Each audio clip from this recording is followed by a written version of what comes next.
Nay, ano naman hong ginagawa niyo dyan? Hinihintay niyo po ba ako? Oo, hinihintay kita. Nanay naman eh. Ah, Ay, Nay, may kukwento ko sa inyo. bakit parang ang saya-saya niyo? Kasi, Nay, nagkaayos na si Prince at ang nanay niya. Alam niyo, Nay, pag uwi namin dito, parang nang-ibagad si Prince.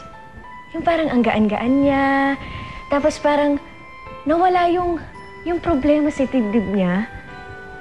Alam niyo, Nay, feeling ko mas magiging masaya pa kami ni Prince.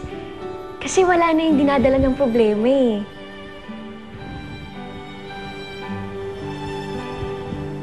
Nay? Nay, may problema ho ba? Anak, meron akong gustong sabihin sa'yo. Ho? May problema ako tungkol sa inyo ni Prince.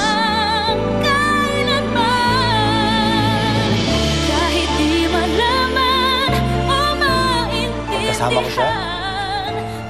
Si Angeline nakikita ko. Alam mo yun, di ba?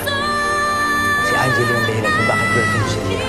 May motibo kaya hinayaan niyang mamatay ang anak ko. Desperado na siya makakuha ng puso para sa anak niya. Aminin mo sa akin, Prince! Sino ba ako para sa'yo, Prince?